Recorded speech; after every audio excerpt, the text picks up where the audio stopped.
네, 이윤우 변호사의 시사법률, 오늘은 데이트 폭력과 그 대안은 무엇인지 한번 관련 얘기 해보도록 하겠습니다. 이 변호사님 어서 오십시오. 네, 안녕하세요. 네, 먼저 앞서 제가 좀 언급한 대로 데이트 폭력에 대한 내용을 오늘 가져오셨다고요? 네, 요즘 뉴스를 보면 연인 사이에서 벌어진 범죄들이 계속해서 문제가 되고 있는데요. 네. 최근에는 폭행, 상해를 벗어나서 살인까지 이루어지는 경악스러운 소식들을 접하셨을 겁니다. 네.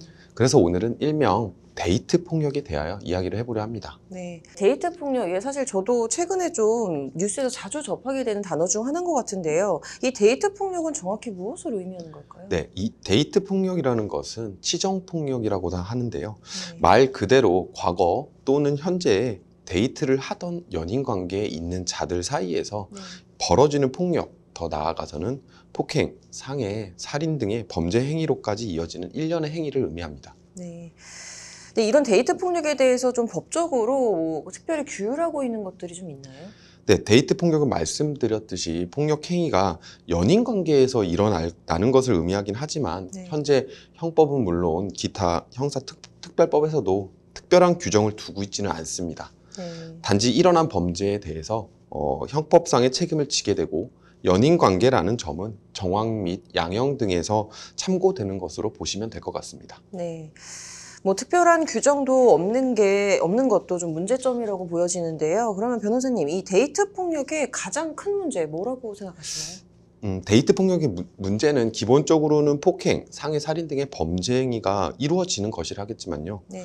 무엇보다 가장 중요한 문제를 말씀드려 보면 우선 이 데이트 폭력은 일반 사회 관계에서 이루어지는 것이 아니라 네. 누구보다 친밀한 유대 관계를 형성하고 있는 특별한 관계에서 발생하는 것이라 할 수 있습니다.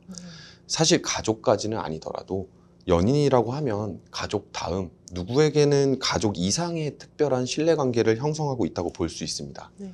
그렇기 때문에 폭력의 가해자는 물론 피해자 또한 폭력임을 인지하지 못하는 경우도 많습니다. 네.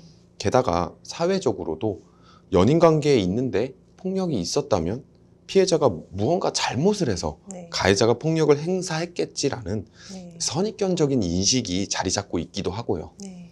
심지어 데이트 폭력으로 경찰에 신고된 사례에서도 많은 사안에서도 연인 관계이기 때문에 상해가 일어나면 설마 상해의 고의가 있었겠어? 네. 폭행에서 상해의 결과가 발생했을 뿐이겠지. 네. 살인이 일어나도 설마 연인 사이에서 살인의 고의가 있었겠어? 폭행이나 상해를 하다가 사망의 결과가 발생한 것 뿐이겠지. 라는 식의 접근이 일어나는 사례가 많은 것이 가장 큰 문제라고 볼 수 있습니다. 네. 실제로 최근 사례죠. 마포구에서 데이트 폭력으로 여자친구가 사망한 사례에서도 범죄 영상을 보면 남자친구가 여자친구를 벽에 수차례 밀치고 여자친구가 기절을 한 상태에서 남자친구가 여자친구를 질질 끌고 가는 것이 확인이 되는데요. 네. 유족들은 물론 일반인의 입장에서도 살인의 고의가 있었다고 볼 여지도 충분하지만 네.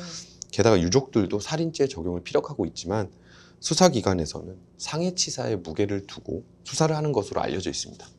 이게 범죄가 일어나도 뭐 연인 관계에 있기 때문에 뭐 설마 하면서 좀 선회를 한다면 피해자 입장에서는 좀 너무 억울하게 느껴질 것 같아요. 그렇습니다. 말씀드렸듯이 연인 관계라는 것이 가족까지는 아니더라도 네. 개인적으로 매우 친밀한 유대 관계에 비롯되어 극도의 신뢰가 형성되어 있거든요. 네. 그러한 관계에서 벌어지는 폭력 등 범죄 행위는 일반 사이에서 벌어지는 범죄보다 죄질이 안 좋고 비난의 요소가 또한 높다고 평가될 수 있습니다. 네. 마포구 사례와 같이 선회하여 해석하는 입장은 특별히 친밀한 신뢰가 형성되어 있는 자에게 네. 그 신뢰에 반하는 행위에 대한 책임을 묻는 것보다 네. 신뢰가 있으니 덜 조심하고 심하게 말하면 함부로 행동해도 된다? 네. 이런 식의 잘못된 인식을 자리 잡게 할 문제점도 있다고 생각합니다. 뭐 특별한 관계니까 좀 덜 조심해도 된다라는 인식은 좀 이해하기가 좀 개인적으로 힘든데, 이런 데이트 폭력에 대한 개선이나 뭐 좀 대안 같은 건 없을까요? 말씀드렸지만 현재 데이트 폭력 사례에서는 악질의 측면보다는 오히려 개인적 관계를 감안하여 범죄를 선회하여 판단하는 사례가 많습니다. 네. 사실 특별한 관계에 있기 때문에 범죄가 발생해도 수사기관의 도움을 받지 못하는 경우가 많거든요. 네. 그러한 문제점들 때문에 특별한 관계를 관계에 있는 자들 사이에서 일어난 범죄에 대해서는 규율하는 특별법을 제정하기도 합니다. 네. 대표적으로는 가정폭력과 같이 가족 사이에서 벌어지는 폭력에 대하여 가정폭력처벌법을 특별법으로 두고도 있고요. 네. 가족과 동일하진 않지만 가족에 준하거나 누구에게는 가족보다 더욱 특별한 관계라고 볼 수 있는 연인 관계에서 데이트 폭력과 같은 피해는 바로바로 해결되기보다는 지속적인 피해, 확대 피해가 발생하기 쉬운 영역이라고 볼 수 있습니다. 네. 게다가 데이트 폭력은 사회적으로도 꾸준히 문제되는 영역임을 고려해 볼 때 네. 연인 관계와 같은 단순히 꼭 연인 관계만은 아니더라도 특별한 관계에 있는 사이에 대하여는 네. 범의 또는 형벌에 있어서 가중적인 요소를 지니는 어떠한 특별한 법 제정을 통하여 네. 범죄 행위를 억제하고 제어할 필요성이 있다고 생각됩니다. 네, 데이트 폭력의 재범률이 무려 76%나 된다고 하는데요. 좀 만일에 데이트 폭력 피해를 입고 계신 분들이 있다면 좀 주변에 알려서 꼭 도움을 좀 받아야 할 것으로 보입니다. 오늘 잘 들었습니다.